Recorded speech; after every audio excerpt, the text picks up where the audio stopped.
Atlanta. A Saturday afternoon in Buckhead, where the Peachtree Grand Hotel stands tall with glass windows catching the sun. Inside its luxury ballroom, over 200 guests sit shoulder to shoulder, fanning themselves with gold-trimmed programs, whispering over the hum of a live jazz band. The chandeliers drip crystals, the aisle stretches long and white, and every detail screams wealth. But no one is talking about the flowers, or the custom suits, or even the bride about to walk in. All eyes are fixed on the man at the altar, Trey Morrison. Tall, sharp suit, polished shoes, and that smirk he's worn since college. The one that says he thinks the world belongs to him. And then the ripple. A single whisper at the back becomes a wave across the ballroom. Is that his poor ex-wife? Heads turn, phones rise, even the bridal party shifts uncomfortably. Because stepping out of a black Rolls-Royce Cullinan at the entrance is Naya Coleman. Not in tears, not dressed in shame, but in a gown the color of midnight silk, walking with a calm smile that doesn't match the gasps around her. And she isn't alone. 3 children,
Before the Rolls-Royce, before the envelope, before the quiet storm in Atlanta, there was Houston. A warm October afternoon, outside NRG Stadium. Texans versus Colts. The parking lot was alive, barbecue smoke drifting in the air, laughter, beer bottles clinking, music blasting from truck speakers. That's where Naya Coleman first met Trey Morrison. She wasn't supposed to be there. She was 23, juggling barista shifts at Starbucks and night classes in nursing school. Football wasn't her thing, but her cousin dragged her along, promising it would be fun. Trey was there with coworkers from the dry cleaning chain he managed. He was 27, full of ambition, talking big about how he'd run his own franchise by next year. He had that kind of charisma that could make strangers feel like old friends. And when his eyes met Naya's across the lot, it was like the noise dimmed just for a second. He crossed over with a grin and a plate of brisket. "You look hungry," he said, handing her a paper plate like it was an offering. She laughed, rolling her eyes. I'm not about to fall for that line. But she did fall. Not right away, but piece by piece. Phone calls late at night, Sunday brunches at little diners, walks through Herman Park where Trey would talk about his dreams, how he'd own multiple stores, how he'd give his family the life his parents never had. For a while, Naya believed him. She believed in him. And when he leaned across a booth one night and whispered, "You're the only one I see my future with," she believed that too. The love story started strong, full of laughter, full of little promises, the kind that makes you think forever is possible. But what no one tells you is that forever can start to crack quietly, with hairline fractures you don't see until it's almost broken in two. The first fracture came in the form of an eviction notice slipped under their apartment door. Houston rent isn't cheap, not even back then. Their one-bedroom near Midtown was cozy, but overpriced. When the eviction notice came, Trey blamed the dry spell at work. "They're cutting hours. It's temporary," he said, pacing the living room. But Naya knew better. She had seen the receipts, the late fees stocking up. She was the one working double shifts at Starbucks, adding catering gigs on the weekends just to cover groceries. And then came Evelyn, Trey's mother. She lived in Atlanta, but called constantly. Evelyn didn't ask about Naya's studies, or her long hours, or her dreams. She asked about one thing: grandchildren. "When are you giving me my grandson?" Evelyn pressed during one call, her southern drawl dripping judgment. "You're not getting any younger." Naya swallowed her frustration. "We're trying." "Well, clearly not hard enough," Evelyn snapped before hanging up. That pressure became constant. Trey started echoing his mother's words. "Why haven't you gotten pregnant yet?" Evelyn's right. "We've been together 3 years." Naya tried to stay calm. "It's not just me, Trey. These things take time." But he never wanted to hear that. Money was tight, pressure was heavy, and late nights stretched longer. Trey claimed he was working, but his phone buzzed at odd hours, texts he never explained. Naya tried not to question it, tried not to snoop, but deep down her gut told her something wasn't right. The cracks were spreading. And then Trey asked for something that would change everything. $18,000. It was a Sunday morning.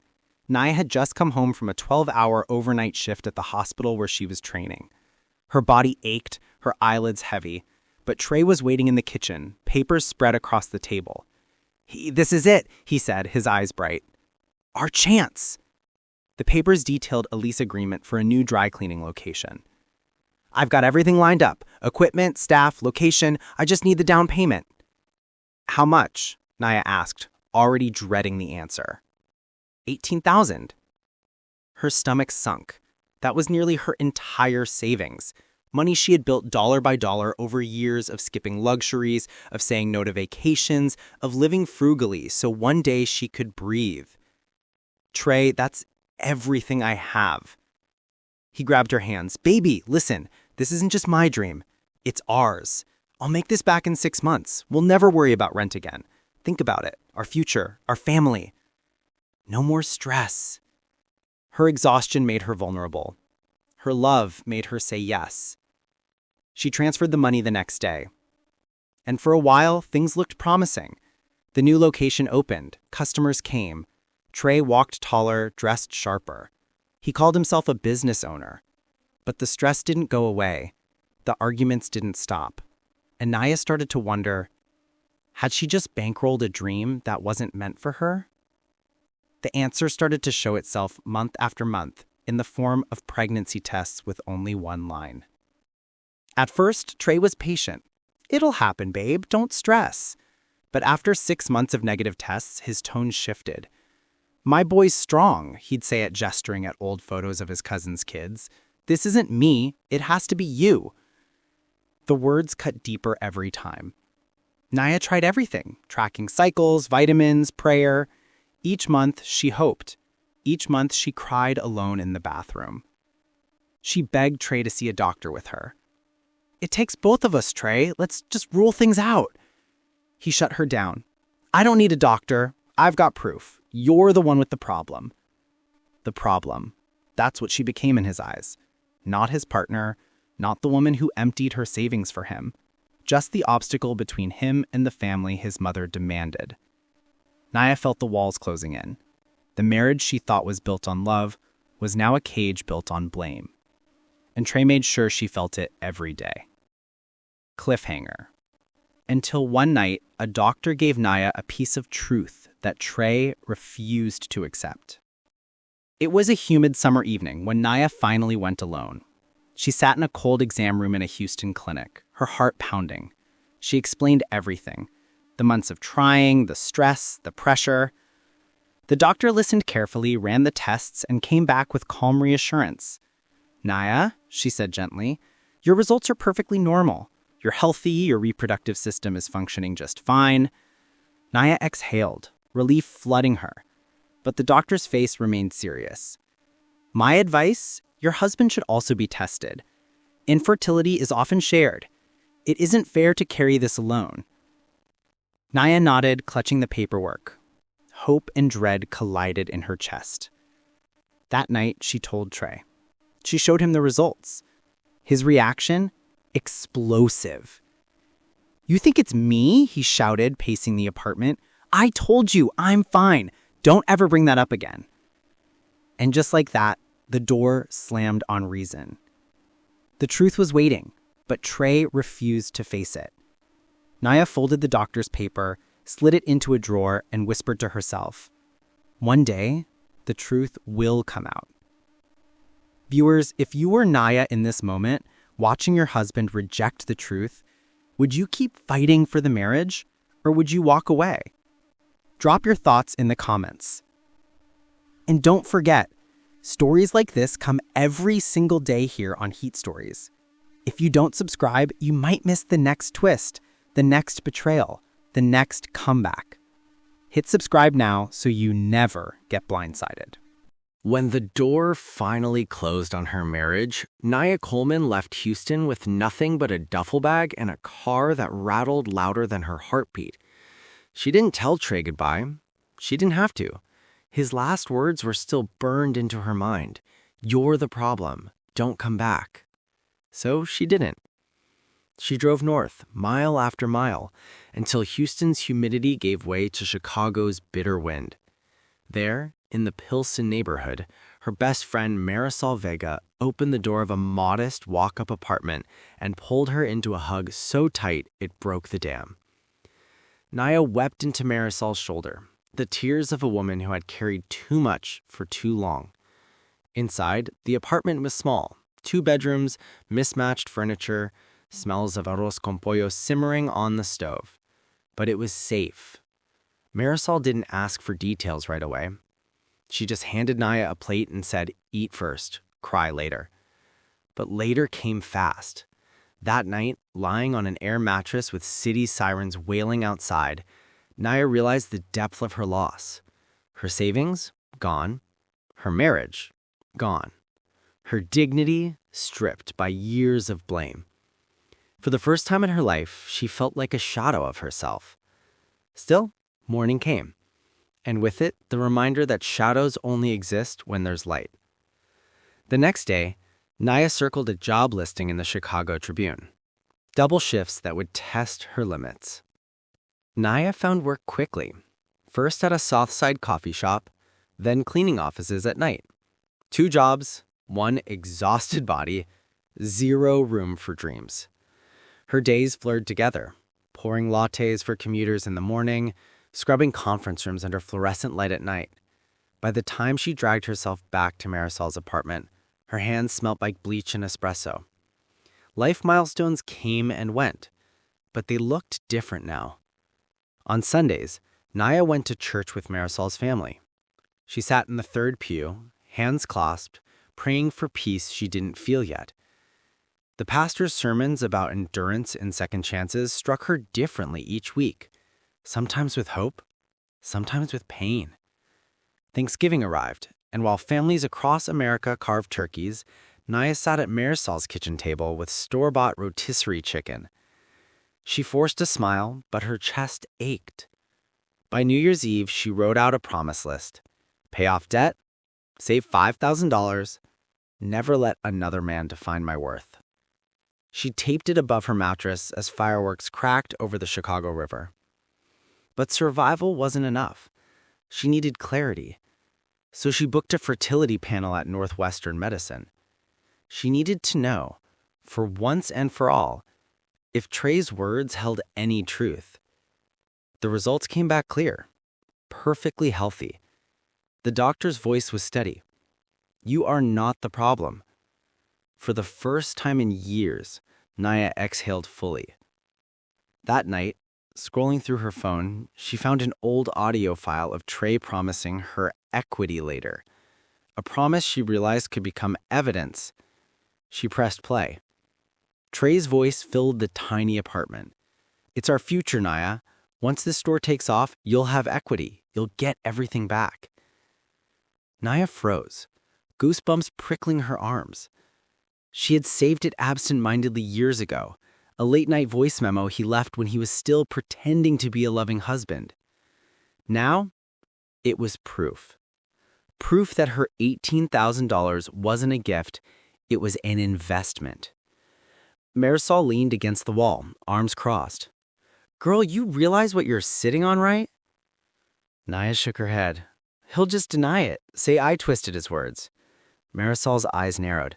Not when it's his voice saying the words. The idea lingered.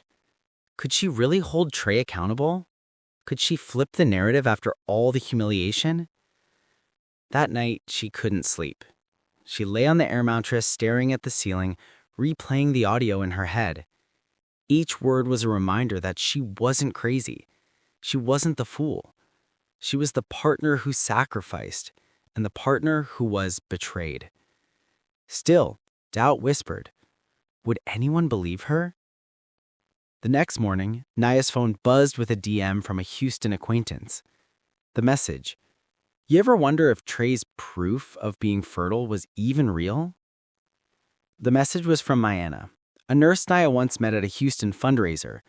They weren't close, but Mayanna's words made her pulse race. What do you mean? Naya typed back. Mayanna responded, just saying. He always bragged about having a kid, but people had doubts. Timing never lined up. Naya stared at the screen. Could it be true? Could Trey's so-called proof of fatherhood be a lie? She wanted to ignore it, but curiosity gnawed. She remembered Evelyn's cruel words, Trey's constant accusations, the shame she carried for years. If Mayanna was right, then everything had been built on deception. Marisol found her pacing the apartment. You okay? No, Naya admitted, but I think I'm closer to the truth than ever. That night, she sat at the kitchen table with the voice memo, the doctor's report, and now this DM. The puzzle pieces were forming. And she realized something powerful. Maybe her story wasn't over. Maybe rock bottom wasn't the end. It was the setup for a comeback. Just as that thought settled, Marisol walked in holding a letter. You need to see this, she said. It was postmarked from Houston, with Trey's last name on the corner. Naya tore it open, her fingers shaking. Inside was a typed letter. No greeting, no apology. Just words that made her stomach twist. Trey Morrison requests your attendance at the grand opening of his newest location in Atlanta, front row seating reserved. It wasn't an invitation. It was a taunt. Marisol read over her shoulder and scoffed. He's daring you. He thinks you're too broken to show up. Naya folded the letter slowly, slid it into the same drawer that now held her test results and voice memo. Her mind raced. If Trey thought I'd come crawling, he was mistaken. But the idea of facing him again lit something inside her. Something fierce. Something steady. She wasn't ready yet, but she would be. And deep down, she knew. This story wasn't finished. Naya whispered to herself, one day, I'll walk into a room and he won't see the girl he left. He'll see the woman who survived him.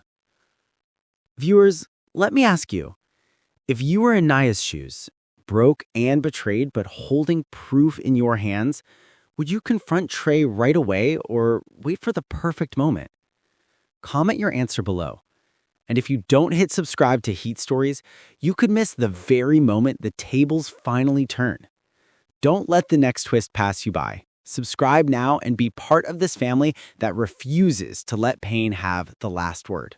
Chicago's Hyde Park Farmers Market bustled with Saturday energy. Stalls overflowing with fresh produce, kids tugging their parents toward ice cream stands, musicians strumming guitars for spare change. Naya wasn't there for leisure. She had set up a tiny folding table with pre-packed meal prep containers she cooked in Marisol's kitchen. Brown rice, roasted vegetables, lemon chicken. Simple, filling food for busy people. Most passersby smiled politely but kept walking. Some bought a container or two out of kindness. But midway through the morning, a man stopped, studied the label, and raised his brow. "You made this?" he asked. "Yes," Naya replied, cautiously, brushing hair out of her face. He opened the lid, inhaled deeply, then chuckled. "Smells better than anything I've had downtown all week." He introduced himself, Kendrick Hale, a logistics consultant recently back in Chicago after years of traveling. Tall, calm, with an easy confidence that didn't feel performative. He bought 2 containers, handed her cash, and said, "If it tastes half as good as it smells, I'll be back next week." Naya nodded, not thinking much of it. She had heard promises like that before. But the next Saturday, he came back. And the Saturday after that. And soon she noticed. He wasn't just buying food. He was paying attention. One morning, when Naya's cooler ran empty, Kendrick returned, not with complaints, but with 2 bags of groceries. "Consider it an investment," he said. At first, Naya resisted. "I don't need charity," she told him, crossing her arms. Kendrick smiled. "Good, because this isn't charity, it's partnership." He explained his background, years in supply chain management, helping companies deliver products efficiently. He wasn't trying to take over, he just saw potential. Within weeks, they had a rhythm. Naya cooked in Marisol's cramped kitchen. Kendrick handled deliveries to university offices and local gyms. Together, they tested menus, adjusted prices, and built a small but steady clientele. The partnership wasn't just business, it was healing. For the first time in years, Naya felt like someone believed in her without strings attached. Kendrick never asked invasive questions about her past. He focused on the future. And when he dropped off groceries or helped scrub pans at midnight, it didn't feel like pity. It felt like respect. One evening, as they packed containers, Kendrick said softly, "You've got something here, Naya. Don't let the past convince you otherwise." She looked at him for a long moment, torn between gratitude and fear. That night, Naya laid 3 home pregnancy tests on her sink. All showed the same result: positive. Naya stared at the tests, hands trembling. After years of negative results, after endless blame, the word pregnant blinked up at her 3 times. Her first instinct was disbelief. She double-checked the expiration dates, Googled false positives, even bought another brand the next morning. Same result. Her second instinct was fear. What if Kendrick wasn't ready? What if history repeated itself? She kept it quiet, carrying the secret like a fragile glass jar. Only Marisol knew, and she hugged Naya so tightly she nearly cracked her ribs. "This is your blessing," Marisol whispered. Meanwhile, Kendrick remained unaware. He kept showing up with supplies, kept finding ways to expand deliveries, kept encouraging her vision. And the more he gave, the more Naya wondered, could this be different? Could he be different? The answer would come at a doctor's appointment she couldn't avoid. At Prentice Women's Hospital, the ultrasound technician turned the screen and whispered, "Do you hear that? 1, 2, 3 heartbeats." 3 heartbeats. Naya laughed and cried at once, clutching the paper gown around her stomach. Kendrick, sitting beside her, covered his mouth with both hands, tears welling in his eyes. "3?" he whispered. "3," the technician confirmed with a smile. For a moment, the world stopped spinning. The years of shame, the accusations, the cruel words, all shattered in that tiny room, replaced by overwhelming joy. They left the hospital hand in hand, a new reality blooming between them. Instead of fear, Kendrick leaned into responsibility. "We'll figure it out," he firmly said. "We'll scale the business, get a bigger place, whatever it takes. You're not alone this time." And he meant it. With his help, Naya's little operation grew. They rented a small storefront near Bronzeville, painted the walls bright yellow, and opened doors to teachers, nurses, and neighbors who quickly became regulars. Life wasn't perfect, but it was full of promise. Then one evening, while balancing receipts, Naya discovered something shocking in her files. Old Zelle records tying Trey's name to the business startup, evidence she hadn't planned to use until now. The receipts were undeniable. Transfers from her old account straight to Trey, annotated with his name and her notes. Alongside them sat the voice memo she still couldn't delete. The paper trail was clean, dangerous, and waiting for the right moment. And then it arrived. A gold-embossed envelope slid under her shop door one morning. She picked it up, confused, until she read the return address. Buckhead, Atlanta. Inside was a wedding invitation, Trey Morrison and Crystal Banks. Date, time, venue, Peachtree Grand Hotel. And on the RSVP card, printed in bold, "Front row reserved, Naya Coleman." Marisol's jaw dropped when she saw it. "He's not inviting you, he's daring you." Naya sat at the counter, fingers tight around the invitation. 1,000 emotions surged. Anger, fear, defiance. But one thought rose above the noise. Maybe it's time. Naya slipped the invitation into her bag, whispering, "If he wants me there, he'll get more than he bargained for." Viewers, let me ask you, if your ex dared you with a front row wedding seat, would you show up quietly, or would you come prepared with receipts? Drop your answer in the comments. And don't forget, every twist, every betrayal, every comeback lives right here on Heat Stories. Subscribe now because the next chapter takes us straight to 3 heartbeats that change everything. The room was cold, quiet, except for the hum of the machine. Naya lay on the table, Kendrick gripping her hand so tightly his knuckles blanched. The technician moved the wand across her stomach, frowning, then smiling. "Do you hear that?" A steady rhythm filled the room, then another, and another. Naya blinked. "Wait, are there 3? "Yes," the tech said softly. 3 heartbeats. You're carrying triplets." The words struck like thunder. Kendrick covered his face, shoulders shaking. Naya burst into a wild laugh, tears streaming down her cheeks. 3 babies. After years of hearing she was the problem, after endless nights of shame, her body now carried proof of abundance. Kendrick leaned down, kissing her forehead. "We're gonna be okay," he whispered. "Better than okay." For the first time in a long time, Naya believed it. On the ride home, she opened her phone, stared at her old doctor's report, and whispered, "He'll never call me Barren again." Pregnancy slowed her down, but it didn't stop her. With Kendrick's help, Naya turned her small operation into a storefront in Bronzeville. The walls were painted a bright, hopeful yellow.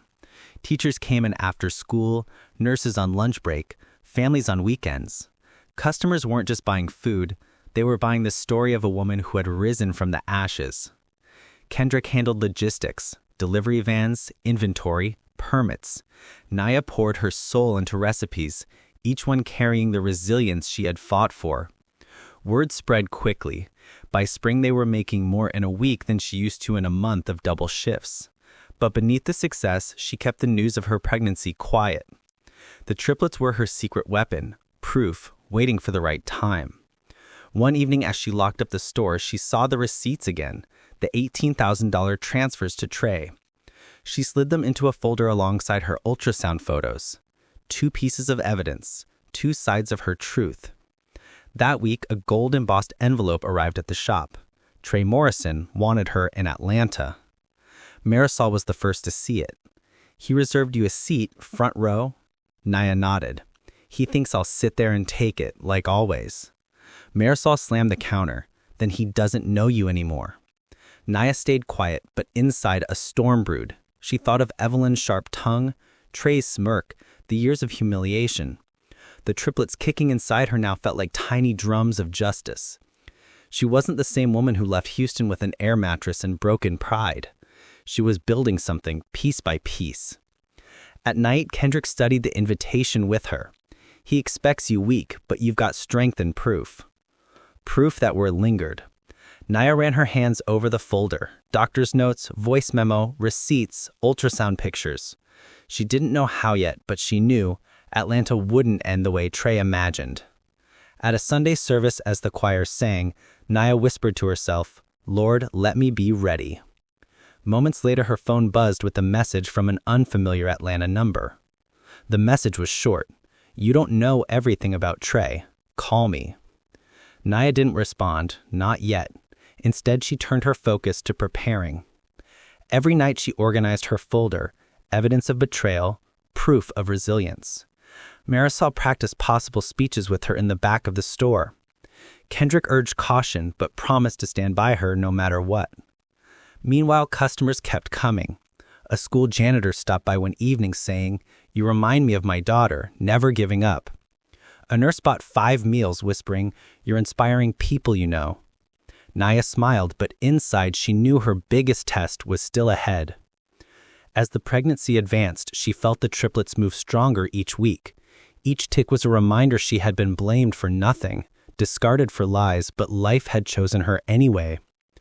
She kept all this off social media, no posts, no clues. Trey's world believed she was gone, and that was the point. One morning, as she packed meal boxes, Kendrick walked in holding a document. He said, "You need to see this. It's about Trey, and it changes everything." The document was a copy of business filings Kendrick had pulled. Trey's first store, the one funded with her money, still listed her name on early records. Not prominently, not loudly, but enough to tie her to its foundation. It was the missing piece. The receipt showed the transfer, the voice memo showed his promise, and now the legal trail tied it all together. Naya sat in silence, staring at the folder now bursting with evidence. She thought of the ballroom in Atlanta, the smug grin she knew Trey would wear, the whispers from guests expecting her to see her broken. Instead, they'd see a woman carrying triplets, a woman who built her own business, a woman with receipts. She didn't know how she would, but she knew one thing. Trey Morrison's wedding wouldn't end the way he planned. She slid the invitation into the folder, zipped it shut, and whispered, "Game on." Outside, the Bronzeville storefront glowed with customers, but Naya's eyes were locked in Atlanta, and the fuse was nearly at its end. Viewers, let me ask you this. If you had the chance to sit front row at your ex's wedding, armed with truth, proof, and a story he tried to bury, would you walk in quietly, or would you expose him right there? Comment below. And don't wait, hit subscribe to Heat Stories right now, because the next chapter isn't just preparation, it's the setup for the most shocking wedding twist you've ever seen. You do not want to miss it. The embossed wedding invitation sat on Naya's kitchen counter for days. Each time she passed it, her chest tightened. Front row. Trey wanted her front row, not just as a guest, but as a prop in his victory parade. Marisol slammed a dish towel down one night. "Don't do it. He expects tears, Naya. He expects you to sit there and shrink while he smirks. Don't give him that satisfaction. But Kendrick was more measured. Sitting across the table, hands folded, he asked, "What if you don't go to cry? What if you go to win?" That word, win, echoed. For years, Trey painted her as weak, barren, disposable. But now she had the receipts, bank statements, voice memos, medical files, evidence no one could ignore. And beyond paperwork, she had proof walking and kicking inside her.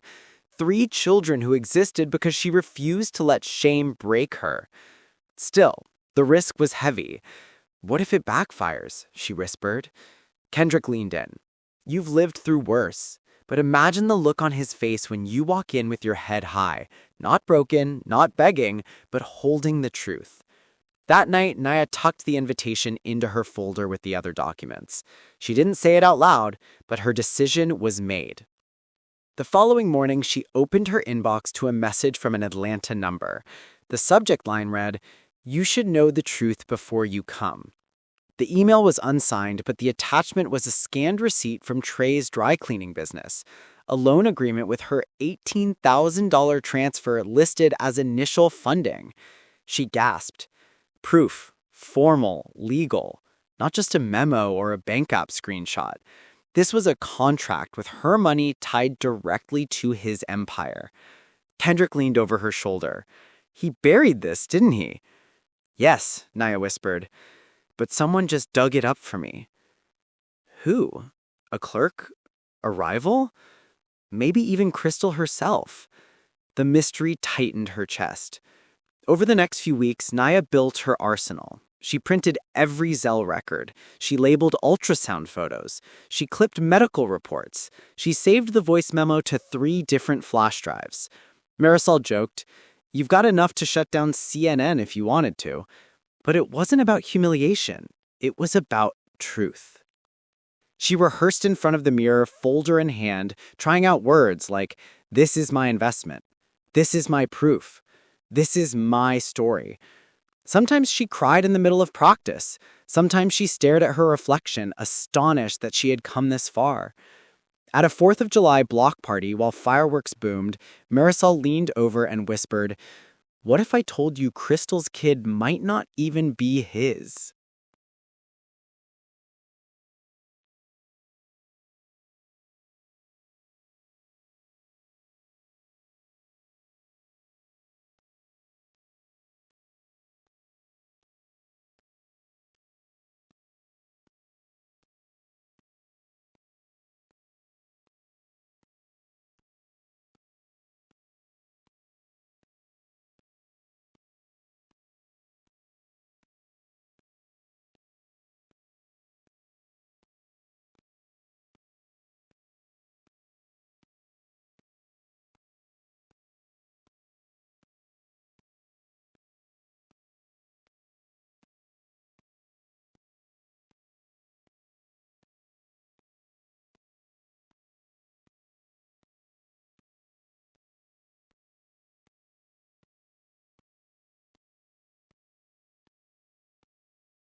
The Peachtree Ground Hotel gleamed like money that Saturday afternoon.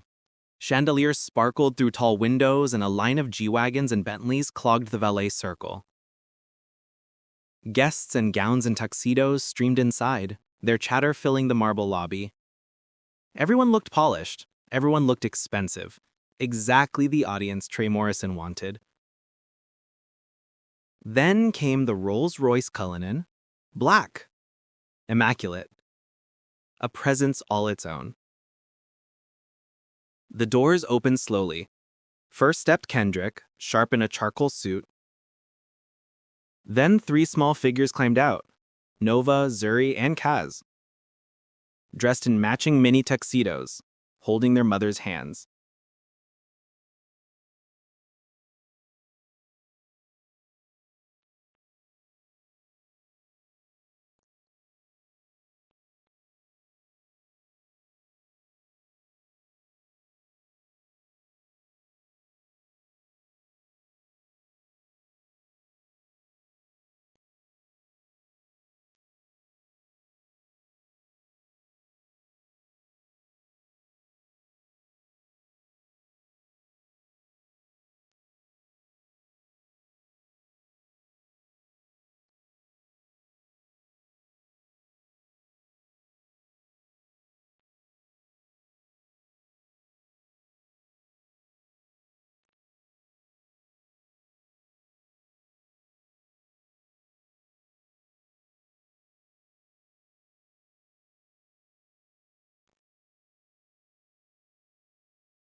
The ballroom was already buzzing from the voice memo. Trey's voice, clear as day, promising equity, calling Naya's $18,000 our future. The crowd's reaction was immediate. Some gasped, some muttered, some simply stared at Trey, waiting for him to deny it. But Naya wasn't finished. She opened her folder, held up printed bank records, and laid them neatly on the podium. "These," she said, "are Zelle transfers from my account to Trey Morrison. $18,000. Every cent I had. He told me it was for us. But as you all can see, it became just for him." She placed the pages down slowly, deliberately. The hotel's chandelier light reflected off the glossy paper, as if spotlighting the evidence. A ripple of unease passed through the guests. Trey's best man shifted uncomfortably. Evelyn's lips pressed so tight they nearly disappeared. Trey stepped forward, trying to regain ground. "That money was a gift," he snapped. Naya looked straight at him. "Then why do I have your voice promising me equity? Why did you call it an investment in our future?" Gasps again. Trey's face darkened, but he had no answer. Cliffhanger, Naya's hand hovered over another envelope. And that's only the beginning.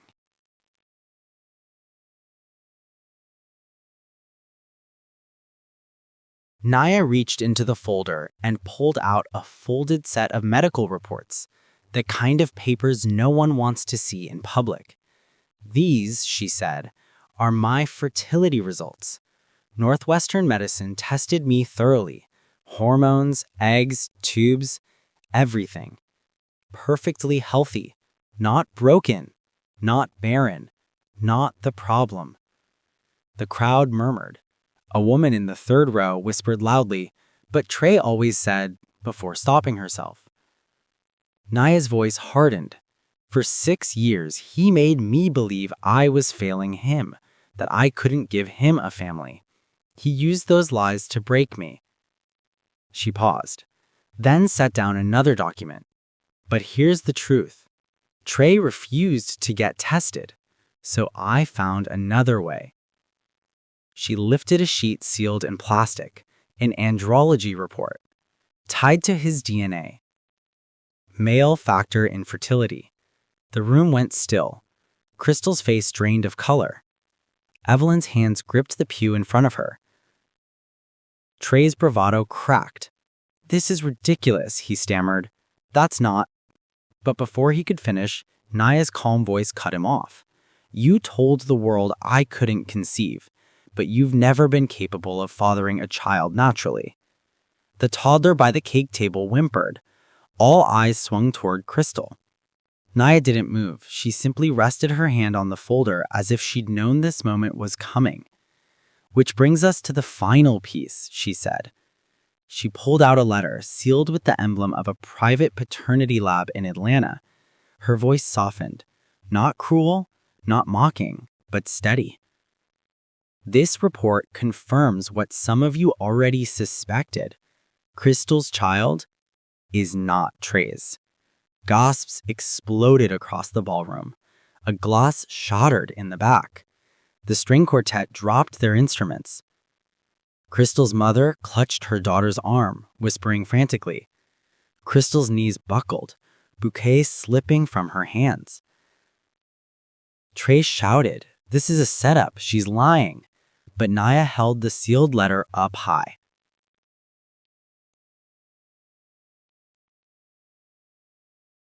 "You think I would walk into this room unprepared? Do you think I would stand here without proof?" The crowd shifted, whispering, pulling out phones. Some filmed, some live tweeted. The hashtag practically wrote itself. #weddingstopped. Crystal's eyes brimmed with tears. She looked at her toddler, then at Trey, then back at Naya. "How long have you known?" she asked softly. "Long enough," Naya replied. Crystal's hands trembled as she pulled the veil from her head and said, "Cut the music." The DJ hesitated, but Crystal's voice was firm. I said, cut it. The music stopped. The ballroom was silent except for the pounding of hearts. Crystal stepped forward, veil dangling from her hand. All this time, Trey, you dragged this woman through hell for something you knew wasn't her fault, and then you built your empire with her money? He reached for her, but she recoiled. Don't touch me.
The ballroom never returned to order. The pastor, who had once stood tall with the Bible in hand, now quietly stepped down from the altar.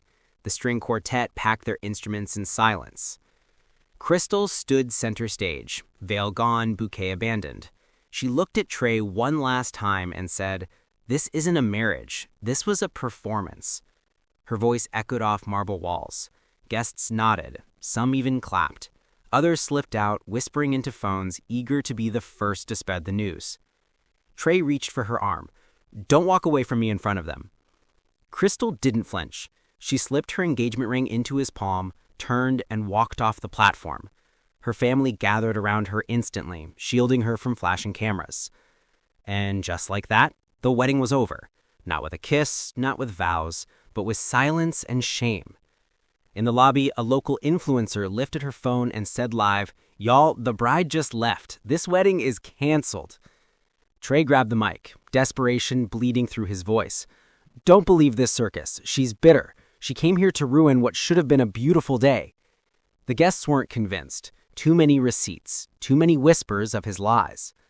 One man in the crowd spoke loudly. "Then explain the transfers, Trey. Explain the reports. Explain those kids right there." Every eye fell on the triplets, still seated calmly beside Kendrick. They didn't look like shame. They looked like joy. Proof that life had chosen Naya when Trey claimed it never would. His face tightened. "They're not mine," he snapped. Naya finally stood up, folder tucked under her arm. "Of course they're not yours. That's the point." The words cut sharper than any insult. The guests erupted, some gasping, others chuckling at the bitter irony. Trey's empire of image was collapsing, brick by brick, and no amount of shouting could hold it together. As murmurs filled the ballroom, a notification lit up Nina's phone, an email from a civil attorney. Subject line, settlement options. Outside the ballroom, the chaos had already spilled into the lobby. Guests scrolled frantically, some watching the live stream that captured every word Naya said. 20,000 views already. This is everywhere. The hashtag wedding stopped hit trending status before Crystal even reached the valet. Reporters who had been covering a fashion event across town redirected their crews to the hotel. Inside, Naya stayed composed. She wasn't interested in clout or headlines. Her only focus was walking out with dignity intact. Kendrick gathered the children, shielding them from the noise. Marisol appeared from the crowd, ready to escort them out. Meanwhile, Trey's groomsmen huddled, muttering about damage control and brand fallout. His business wasn't just a side hustle anymore. It was tied to contracts, partnerships, clients who now had questions. Naya watched him fumble, and for the first time in years, she felt no fear, just closure. Kleshanger. As she reached for her purse, Evelyn Morenson approached slowly, whispering, "We need to talk, outside, alone." The lobby quieted as Evelyn stepped forward, cane clicking against the marble. Her posture was proud, but her face revealed years of disappointment she could no longer mask. "Naya," she said through clenched teeth, "you had no right to humiliate my son like this." Naya met her gaze, unblinking.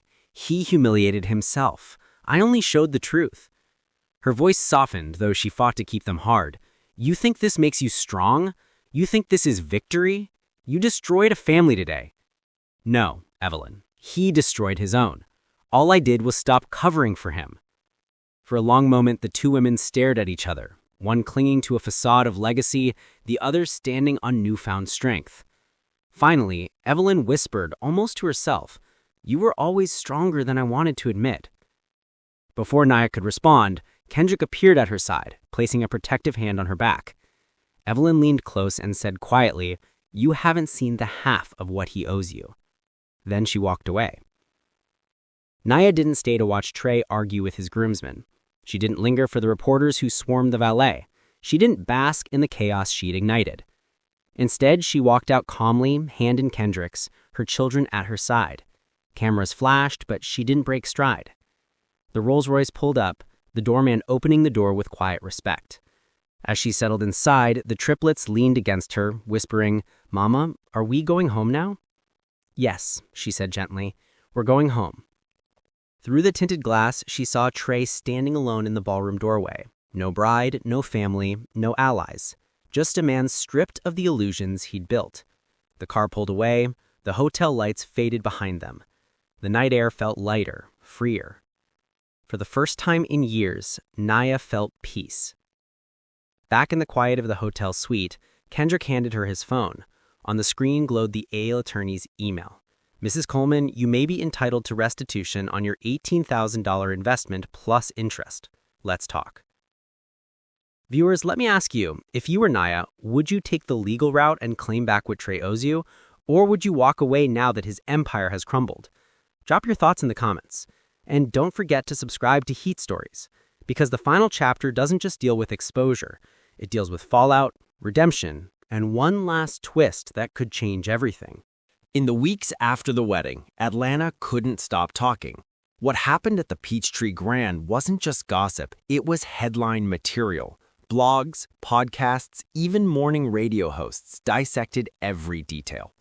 Trey Morrison went from being the entrepreneur with the golden touch to the groom whose wedding stopped mid-ceremony. His dry clean chain began to suffer almost immediately. Corporate clients froze their contracts. Small boutique owners in Buckhead quietly moved their accounts elsewhere. The staff he once boasted about lost faith, and 2 of his managers quit without notice. For Trey, the biggest blow wasn't financial, it was personal. His groomsmen group chat, once buzzing with trash talk and late-night plans, fell silent. No more handshakes, no more loyalty. They left him unread. He sat alone in his condo, scrolling endlessly, watching strangers debate his downfall under hashtags like #weddingstopped and #DNA receipts. Every video clip made him look smaller, weaker, more dishonest. The one thing Trey still clung to was pride. He told himself he'd bounce back, but every day another contract slipped through his fingers. When his phone finally buzzed with a new message, it wasn't a business lead. It was a court summons tied to that $18,000 transfer. Crystal Banks didn't hide after the disaster. Atlanta's bridal circuit expected her to disappear in shame, but she did the opposite. Within days, she posted a simple photo on Instagram, her holding her toddler daughter, no ring on her finger, captioned, "Some endings are blessings in disguise." The comments were flooded with support. "You dodged a bullet. We saw your strength. Keep your head high." Crystal focused on building stability.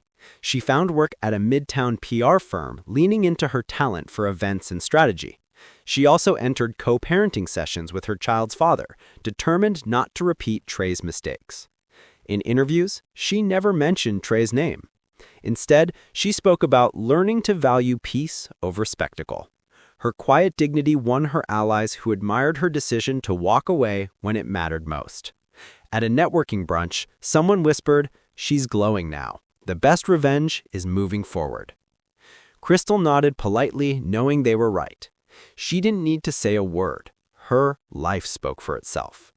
While flipping through her daughter's preschool papers, she noticed a familiar surname scribbled in the corner, a lawyer tied to Trey's case. The past wasn't done knocking. Back in Chicago, Naya and Kendrick poured their energy into growth. Their storefront in Bronzeville couldn't keep up with demand, so they scouted Dallas for a commissary kitchen. Texas is where Naya's story began, and it felt right to return stronger than she left. Opening weekend was chaos, in the best way. A line wrapped around the block, nurses and truck drivers grabbing meal prep bowls while reporters from local stations filmed the buzz. By Super Bowl Sunday, pre-orders overloaded their website. Teachers in Houston, office workers in Dallas, even a group of firefighters in Arlington boarded bulk trays. The success wasn't just financial, it was emotional. Each order, each review, reminded Naya she had rewritten her story. What was once tied to Trey's betrayal was now her own victory. Late one night, Kendrick asked, "Do you ever wish you could erase him completely?" Naya shook her head. "No. If he hadn't broken me, I wouldn't have built this." The triplets, now toddling with endless energy, often wandered through the kitchen giggling, reminding everyone why Naya fought so hard. Cliffhanger. In the middle of celebrating a record sales day, the mailman dropped off the package, Evelyn Morrison's handwriting on the envelope.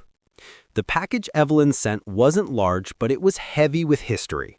Inside were old ledgers, handwritten notes, and receipts that traced Trey's first dry clean location back to one seed, Naya's $18,000. A letter was tucked inside. Naya, I fought you because I believed my son's version of events.